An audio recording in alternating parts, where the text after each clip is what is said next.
सभी ग्रंथों में से श्रीमद् भगवद गीता को सबसे महत्वपूर्ण माना जाता है क्योंकि इसमें व्यक्ति के जीवन का सार है और इसमें महाभारत काल से लेकर द्वापर में कृष्ण की सभी लीलाओं का वर्णन किया गया है। इसकी रचना महर्षि वेदव्यास ने की थी। भगवद गीता पूर्णतः अर्जुन और उनके सारथी श्री कृष्ण के बीच हुए संवाद पर आधारित पुस्तक है। गीता में ज्ञान योग, कर्म योग, भक्ति योग, राजयोग, एकेश्वरवाद आदि की बहुत सुंदर ढंग से चर्चा की गई है। गीता मनुष्य को कर्म का महत्व समझाती है। गीता में श्रेष्ठ मानव जीवन का सार बताया गया है। इसमें 18 ऐसे अध्याय हैं जिनमें आपके जीवन से जुड़े हर सवाल का जवाब और आपकी हर समस्या का हल मिल सकता है। पहला अध्याय गीता का पहला अध्याय अर्जुन विषाद योग है। इसमें 46 श्लोकों द्वारा अर्जुन की मन स्थिति का वर्णन किया गया है। किस तरह अर्जुन अपने सगे संबंधियों से युद्ध करने से डरते हैं और किस तरह भगवान कृष्ण उन्हें समझाते हैं। दूसरा अध्याय गीता के दूसरे अध्याय सांख्य योग प्लस में कुल 72 श्लोक हैं जिसमें श्री कृष्ण अर्जुन को कर्मयोग, ज्ञान योग, सांख्य योग, बुद्धि योग और आत्म का ज्ञान देते हैं। यह अध्याय वास्तव में पूरी गीता का सारांश है। इसे बेहद महत्वपूर्ण भाग माना जाता है। तीसरा अध्याय गीता का तीसरा अध्याय कर्मयोग है। इसमें 43 श्लोक हैं। श्री कृष्ण इसमें अर्जुन को समझाते हैं कि परिणाम की चिंता किए बिना हमें हमारा कर्म करते रहना चाहिए।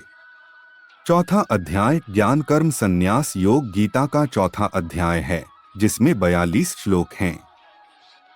अर्जुन को इसमें श्री कृष्ण बताते हैं कि धर्म पारायण के संरक्षण और अधर्मी के विनाश के लिए गुरु का अत्यधिक महत्व है।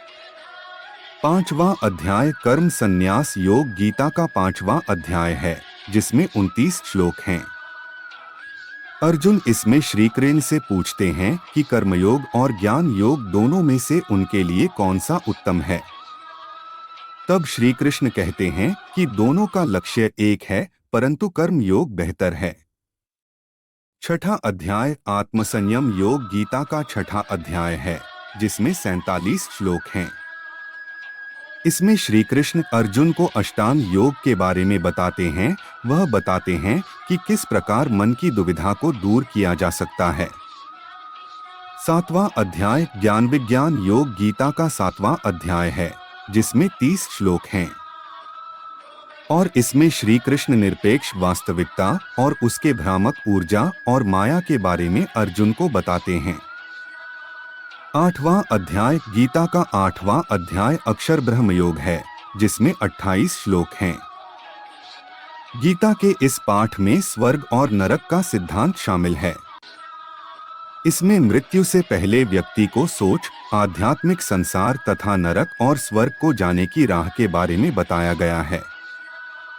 नौवां अध्याय राजविद्या राजगुह्य योग गीता का 9वां अध्याय है जिसमें 34 श्लोक हैं। इसमें यह बताया है कि श्री कृष्ण की आंतरिक ऊर्जा सृष्टि को व्याप्त बनाती है, उसका सृजन करती है और पूरे ब्रह्मांड को नष्ट कर देती है। 10वां अध्याय विभूति योग गीता का 10वां अध्याय है जिसमें 42 श्लोक हैं। इसमें श्री कृष्ण अर्जुन को यह बताते हैं कि किस प्रकार सभी तत्वों और आध्यात्मिक अस्तित्व के अंत का कारण बनते हैं।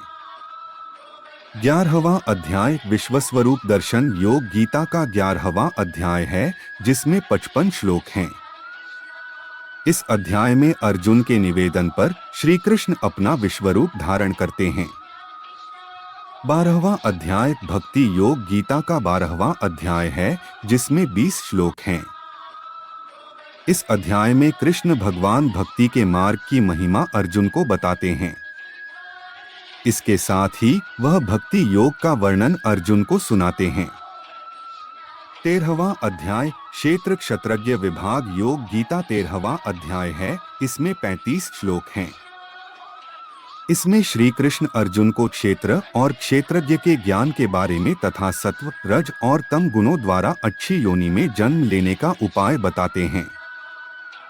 14वां अध्याय गणत्रय विभाग योग है। इसमें 27 श्लोक हैं। इसमें श्री कृष्ण सत्व, रज और तम गुणों का तथा मनुष्य की उत्तम, मध्यम अन्य गतियों का विस्तार पूर्वक वर्णन करते हैं। अंत में इन गुणों को पाने का उपाय और इसका फल बताया गया है।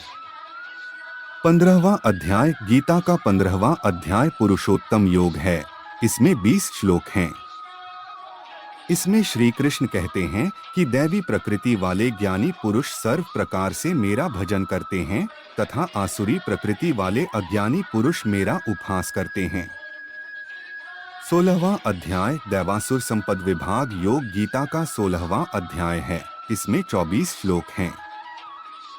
इसमें श्री कृष्ण स्वाभाविक रीति से ही दैवी प्रकृति वाले ज्ञानी पुरुष तथा आसुरी प्रकृति वाले अज्ञानी पुरुष के लक्षण के बारे में बताते हैं।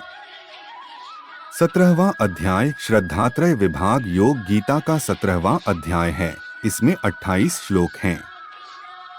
इसमें श्री कृष्ण अर्जुन को यह बताते हैं कि जो शास्त्र विधि का ज्ञान न होने से तथा अन्य कारणों से शास्त्र विधि छोड़े पर भी यज्ञ, पूजा आदि शुभ कर्म तो श्रद्धा पूर्वक करते हैं, उनकी स्थिति क्या होती है।